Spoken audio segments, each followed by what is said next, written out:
Hello, thanks for joining me for another review. I think this beer is going to be a real special one. I'm reviewing this on the it was my birthday. 23rd of March was my birthday. I'm reviewing it 1:30 in the morning on the 24th. Boom. So I've had a few beers. I've done the good beer live thing.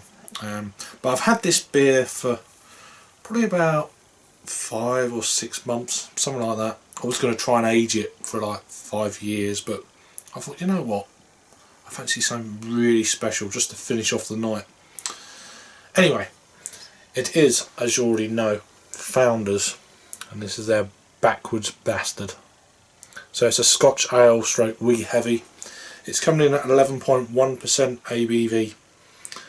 There is a date on the back here, the 20th of the 7th, which is July of 2018, so don't get quite why that date is on there for this style of beer. So I think this is the 2017 edition. That there's this barrel aged series kind of label, which I think that's one of the things that they started doing in 2017, along with their the Founders CBS have got it, and the Founders KBS has it as well. So although the KBS had it on some bottles in the States, but I don't think they had it in the beers that we got here in the UK, so whatever, it doesn't really matter. So these guys are out of Grand Rapids, Colorado, Michigan. You idiot. Grand Rapids, Michigan. So, not Colorado. What are we talking about? So these guys have been going since 1997. So yeah, I've seen this beer so many years, and it's like, I've heard it's not bad. So let's crack it open then. Been waffling a bit too long, because I've had a beer. Before I do that, there you go. Gold bottle cap. This was part of a box from Schmolk Beer 52 way back whenever. But yeah, I'll have to get another bottle of this now just to age, or maybe 1 or 2 bottles. If it's really good, then a bit of a hiss.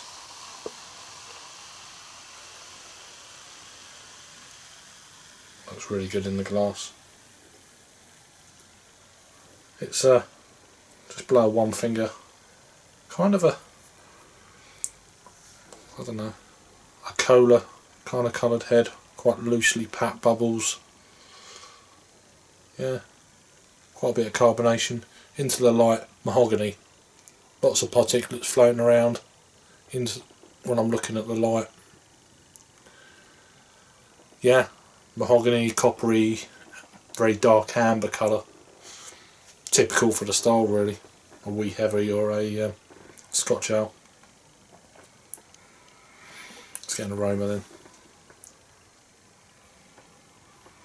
Oh wow, wow, wow, wow.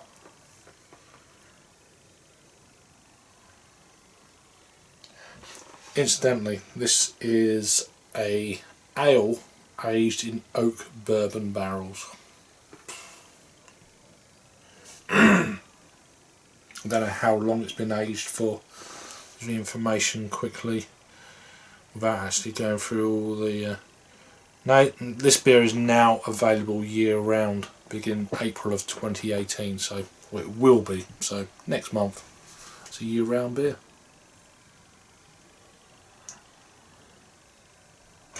Real kind of, there is a little bit of booziness on the nose, but that aside, raisin, molasses, brown sugar, yeah, candied sugar, cream brulee, top, almost like a raisiny rum kind of aroma. Dates, figs, that kind of, you know, general feel.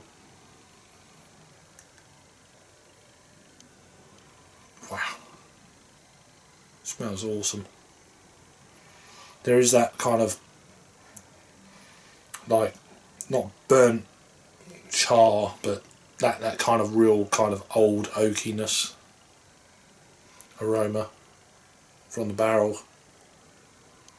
I've worked with in a joinery shop before, and yeah, you're really picking up that oak, the aroma of freshly cut oak in a joinery shop is what I'm picking up in this. Yeah, fantastic. Let's give it a try. Cheers.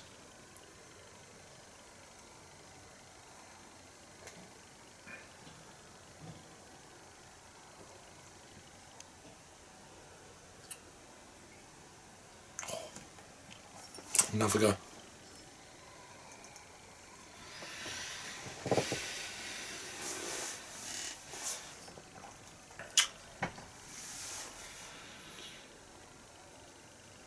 That is fantastic. I'm getting more of the ABV on the aroma than in the taste. Silky smooth almost.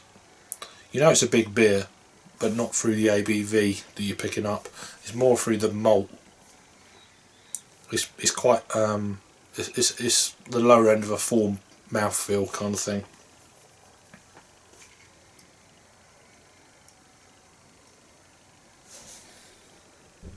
I've not had too many beers in this style. I've had a dozen or whatever, but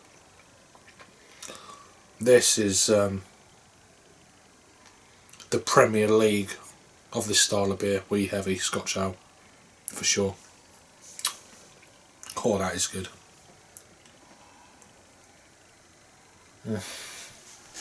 I know I'm doing a review, but sometimes you just want to sit back and think, well, just have a waffle on about this beer.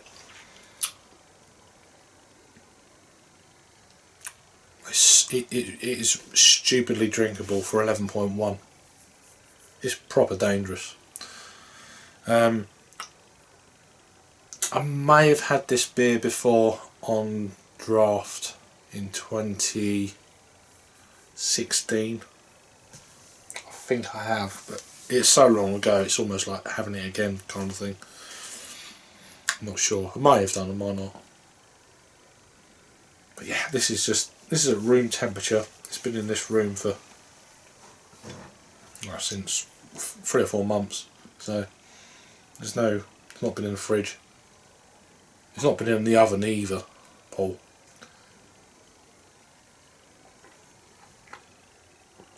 It's just a really good beer. It's not overly sweet. It's very well balanced. It may have mellowed out a little bit with the intenseness of any kind of possibly alcohol, maybe. It's just so good. Almost like to the point where the dark fruit's been kind of just sat for a while in alcohol, like a rum barrel. It's got that kind of feel to it. Dates, figs. Let's see if there's any kind of maltiness or anything. It's obviously a very sweet beer. I mean, it's 50 IBUs, and I have no idea where that is in this beer. There's caramel, toffee notes. It's a bit kind of almost like liqueurish. No, not coffee, but like a caramel liqueur. There's hints of chocolate. It's just absolutely fantastic beer. It really is. I'd love to get hold of, like, oh, here's a 10-year-old bottle or whatever it is. Like, I think Rob gave him a bottle when we was up in Manchester. 5 years. Wow. So if I was going to buy this beer again, for sure, I'd buy more than one. This is worth having like one now, and then a few down the line. I don't know if this comes in 4 packs in the States or 6 packs, but Probably 4 packs at the minimum. But if I was in the States, I'd buy a 4 pack every year. It's one of them beers. A good Asian beer, for sure. I'm kind of blown away by it. It's so good. It's very complex, but it's so good. Slow review. It's one of them beers that just, it gets you in that mood just to calm down, take it apart. It's a longer review, obviously. Yeah, it's just so nice. Anyway, I'm going to wrap this up. Special beer. Last beer of the evening.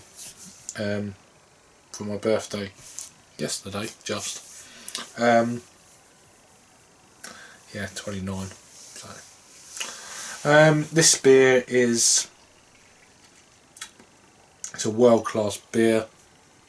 Definitely buy it again. From